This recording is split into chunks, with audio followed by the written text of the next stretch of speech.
موسی علیه السلام او د موسی علیه السلام ملګری د فرعون او د فرعونیانو نه تنگ شو، خو د فرعونیانو د لاسه د بنی اسرائیلو هجرت کول دا څه آسان کار نو. نو بنی اسرائیل دوی راولګېدل او د فرعونیانو د اوی چې زمون په خپلوانو کې چرته خادي ده مونږ هغې لزو. نو د دې سره کالیو د دې فرعونیانو سره دا مالدار خلکو بنی اسرائیل غلامانو، نو د دې نه قرض چې کوم دی کالی راواغستل یا په پیسو تر راواغستل په کرایه باندې، نو هغه کالی دي د ځان سره راوړل. او بعضې روایتو کې دي چې نه دا بنی اسرائیل چې دا غریبانانو او فرعونیان دا خو سردارانو مالداران خلکو نیکانو، نو دوی د خپل کالی د غریبانانو سره امانت ایښي د بنی اسرائیلو سره د پاره د دې چې دا فرعونیان خو مالدارو د دې نه ډاکې او د ډاکمارو یاره وه چې هسې څوک ډاکه وکړي دا کالي رانه پټ کړي. او بني اسرائیل دا غریبانان دي، نو په دې باندې چې د کالو یقین نه راتلو د غریب سړي نه به څوک څه پټ کړي. نو د دې وجې نه د خپل کالي دي د بني اسرائیلو سره امانت ایښي. نو هر کله چې فرعون ډوب شو، فرعونیان ختم شو، نو بني اسرائیلو دا کالي د خپل ځان سره راوړي، دا کالي راوړي وو. نو دغه کالی دا حضرت هارون علیه السلام موسی علیه السلام لاړو کوه تور ته، او هارون علیه السلام دغه کالی دغه بنی اسرائیل نه راغونډ کړل، ځکه چې مالی غنیمت دا د مخکو امتونو دپاره حلال نو. د کافر نه به په جنګ کې کوم مال پاتې شو، کوم مال به مجاهدینو واغستو د نبی علیه السلام نه مخکې امتونه چې کوم، نو هغې به هغه مال د غر په سر باندې به کېښودو،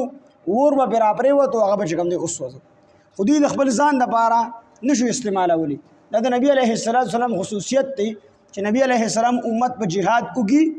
او چې دوی د کافرانو نه کوم سره سپین تورې او ډالونه او ټینکونه د هر څه راواخلي، دا مسلمانان بیا خپلو کې تقسیم کړي او د ټولو نه بهترین مال د مال غنیمت. خو دا صرف د نبی اسلام د امت دپاره حلال دی، د مخکنو امتونو دپاره حلال نو. نو هارون علیه السلام دا کالی دا د دین راغونډ کړل او یو شاړ ځای و هلته کې ور وغورځول، او هغې ته چې کوم دي تیلې ورته کړو هغې وسوځول، ځکه د دې لپاره حلال نو. نو چې کله دا وسوځول وي سامري راغی، دا سامري چې دا ولد الزنا و، دی حرامي پیدا و، بیا مور یو ځای کې ورلړه کو، بیا الله جل شانه په ده باندې حضرت جبریل علیه السلام مقرر کړو. جبریل علیه السلام په خپله ګوته مبارکه باندې دله پیروي او کوچ دا ورکول، دی راغټو. نو دی د جبریل علیه السلام په لاس باندې د تربیت شوی. نو د الله عجیبه نظام دی چې د موسی علیه السلام تربیت د فرعون په کور کې وشو، الله پیغمبر جوړ پیغمبر دی، تربیت د فرعون په کور کې شوی دی، الله ولا څومره لوی مقام ورکړی دی. او د سامری تربیت دا د جبریل علیه السلام غوندې مقرب فرشته په لاس باندې شوی دی، او الله د سامری جوړ کړ. دا منافق و، د نوم موسی بن ظفر، د نوم موسی بن ظفر، او د بنو سامره د دې خاندان نو، د دې قبیلې نو. نو دغه جبریل علیه السلام پیژندو لیدلی و. نو چې کله فرعون غر کېدو، جبریل علیه السلام چې په کوم اس باندې ناسو، نو هغې اس ته خپې د لاندې نه د سامري خوره راواغسته. بلکې روایتو کې راځي چې شیطان ورته و چې دا خوره راواخله، دا به ستا په کار باندې راشي. نو ده سره دغه خوره وه، دا خوره د ځان سره سنبال ایښی و. نو چې کله حضرت هارون علیه السلام د بني اسرائیل نه سره راجمع کړل، سره او سپین، دی یو ځای کې ورلړه کړل ځنګل کې، اور یې ورته واته. نو د سامري هارون علیه السلام ته وی چې زما لاس کې څه دي زه یې غورځومه، خو د الله نه دا سوال وکړه چې الله پاکه د سامري څه غواړي، د څه مراد دی، دا مراد وله پوره کړي.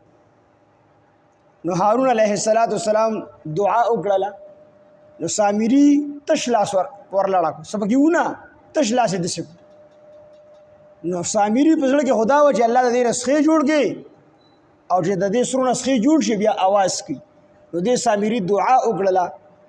هارون علیه السلام چې دا سامري په زړه کې کم مراد دی الله دا پوره کړي. نو سامري بیا په خوله باندې دا دعا وکړه چې الله د دې نه سخې جوړ کړي.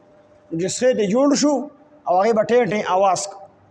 او بني اسرائیل ته وی راشه موسی علیه السلام ته د کوه تور ته خدای پسې خدای دلته کې راغلی